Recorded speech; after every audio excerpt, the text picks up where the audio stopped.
बताते जा रहा हूँ आपको कि इलेक्ट्रिक फील्ड के बारे में बात करने जा रहे हैं। तो देखिए इलेक्ट्रिक फील्ड को पहले हमें समझने के लिए हमें चार्ज के बारे में पता होना चाहिए। अगर चार्ज के बारे में पता होगा तो इलेक्ट्रिक फील्ड को अच्छी तरह से समझ पाएंगे। समझ गए? देखिए पहले एक बात जान लीजिए कि बिना चार्ज के इलेक्ट्रिक फील्ड प्रोड्यूस नहीं होती है। समझ गए ना? बिना चार्ज के इलेक्ट्रिक फील्ड प्रोड्यूस्ड नहीं होगी तो नहीं होगी। यानी जैसे मैं कोई पॉइंट चार्ज, अगर मुझे इलेक्ट्रिक फील्ड को समझना है तो वहां चार्ज होना ही चाहिए। समझ गए ना? एकदम कंपल्सरी है कि चार्ज होना ही चाहिए। जैसे मैं मान लेता हूं कि यहाँ कोई पॉइंट चार्ज मैंने ले लिया है, ओके? तो मैंने यहाँ पे कोई पॉइंट चार्ज ले रखा है।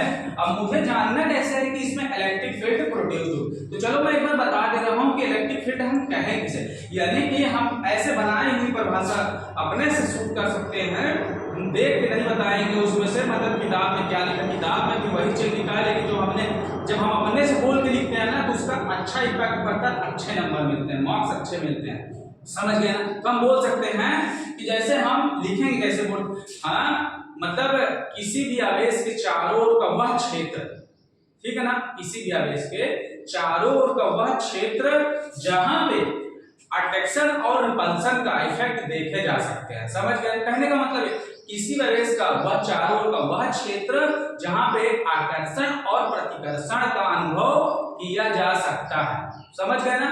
उसे हम लोग कहेंगे कि वहां पे इलेक्ट्रिक फील्ड है। समझ गए ना? जैसे मैं इसके अराउंड में देखूं, अगर ये पॉइंट चार्ज के मैं अराउंड में देखूं तो इसके चारों ओर का जो अराउंड एरिया है, इसके जो अराउंड एरिया में इलेक्ट्रिक फील्ड है कि नहीं है, मैं कैसे पता करूंगा? तो आप क्या करिए कि एक टेस्ट चार्ज को, समझ गए ना, एक छोटा सा टेस्ट चार्ज, तो आप टेस्ट चार्ज को इसके नजदीक ले जाने की कोशिश करिए। मैं इसको क्यू नॉट कह देता हूं, ये एक टेस्ट चार्ज है।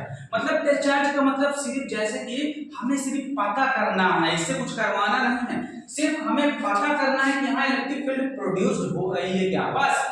इसके अलावा कुछ भी हमें इससे नहीं करवाना है। तो हम क्या करेंगे, इसको इसके नजदीक ले जाने की कोशिश करेंगे। तो जैसे इसके नजदीक ले जाए, ये इसको क्या करेगा, रिपल्स करेगा। समझ गए ना? इसको रिपेल करेगा, बार बार इसको दूर भगाने की कोशिश करेगा, रिपेल करेगा अपने से दूर। तो हमें समझ जाना है कि भाई इसमें तो रिपल्सन है ना, इसमें तो रिपल्सन है ना। तो मैंने क्या कहा था कि इलेक्ट्रिक फील्ड वही है जहां पे रिपल्सन और अट्रैक्शन का मतलब इफेक्ट देखा जा सकता है। तो भाई मुझे तो यहाँ इफेक्ट दिख रहा है ना। तो कहने का मतलब जैसे कि अगर कोई चार्ज यहाँ ले जाएंगे तो इलेक्ट्रिक फील्ड ऐसे जनरेट होगी, यानी दूर की तरफ, यानी बाहर की तरफ। समझ गए ना? इनवर्ड नहीं, आउटवर्ड। क्या? आउटवर्ड, इनवर्ड नहीं। क्या बोला मैंने? क्या बोला? बोलिए। आउटवर्ड होना चाहिए। अगर यहाँ पॉजिटिव चार्ज है, यहाँ पॉइंट चार्ज है और यहाँ पॉजिटिव है, तो ये इलेक्ट्रिक फील्ड हमेशा कैसा होगा? आउटवर्ड, यानी कि बाहर की तरफ। क्या? बाहर की तरफ। तो ऐसे इलेक्ट्रिक फील्ड जनरेट होगा। यानी जैसे अब इन सब पे मैं एक कहने का मतलब टेस्ट चार्ज रख दूं, यहाँ पे, यहाँ पे, यहाँ पे, यहाँ पे एक टेस्ट चार्ज रख दूं। समझ गए ना? ये सब टेस्ट, ये आउटवर्ड डायरेक्शन में इलेक्ट्रिक फील्ड प्रोड्यूस होगी। समझ में आया क्या ये? अब चलो मैं, अगर जैसे किसी के मन में एक क्वेश्चन जैसे ऐसे उठ रहा होगा कि जैसे कि अगर पॉइंट चार्ज के साथ अट्रैक्शन कब होगा, तो अट्रैक्शन तब होगा जब ये पॉइंट चार्ज को मैं यहाँ पे माइनस ले लूंगा। समझ गया ना? जब यहाँ पॉइंट चार्ज माइनस होगा, अब मैं इसके, देखिए माइनस चाहे प्लस हो, तो इसके चारों अराउंड सर्किल में तो इलेक्ट्रिक फील्ड प्रोड्यूस होगा ही होगा, चाहे वो माइनस हो चाहे प्लस हो। तो इसके अराउंड में इलेक्ट्रिक फील्ड तो प्रोड्यूस होगा ही होगा।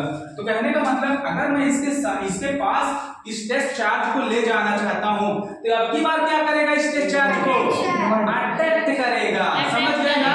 पहले ये रिपेल कर रहा था, लेकिन अब की बार क्या करेगा, अट्रैक्ट करेगा। समझ में आ गई क्या बात? तो अब की बार भैया लो, अब की बार ये अट्रैक्ट कर रहा है, अब की बार ये चारों तरफ से क्या करेगा, अट्रैक्ट कर रहा है। ये चारों तरफ से क्या करेगा, अट्रैक्ट कर रहा है। तो यहाँ पॉइंट्स टेस्ट चार्ज, यहाँ टेस्ट चार्ज, यहाँ टेस्ट चार्ज, यहाँ टेस्ट चार्ज। मान लो कि ये इलेक्ट्रिक फील्ड इन टेस्ट चार्ज पे एक ऐसी अराउंड में ऐसा सर्कल में प्रोड्यूस कर, ये एक सरफेस बन गया। समझ गए ना? मान लो ये इलेक्ट्रिक फील्ड एक सरफेस बना लिया। तो बातें हो, ये जो पॉइंट चार्ज यानी टेस्ट चार्ज है, ये सरफेस के परपेंडिकुलर होता है हमेशा, पृष्ठ के परपेंडिकुलर होता है हमेशा। समझ गए ना? पृष्ठ के परपेंडिकुलर कैसे?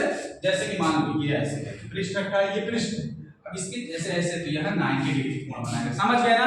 तो यानी कि कहने का मतलब ये यहाँ से हर जगह 90 डिग्री का हर जगह परपेंडिकुलर होगा, आवेश के एकदम परपेंडिकुलर, यानी सॉरी मतलब ये पृष्ठ के सरफेस के एकदम से 90 डिग्री पे होगा। समझ गए ना एकदम से? तो हम लोग अभी आगे चल के कुछ इलेक्ट्रिक फील्ड के कुछ कैरेक्टराइज देखेंगे। समझ गए? कैरेक्टरिस्टिक्स देखेंगे, यानी उनके गुण देखेंगे कि इलेक्ट्रिक फील्ड की पहचान क्या क्या हो सकती है और उनके गुण।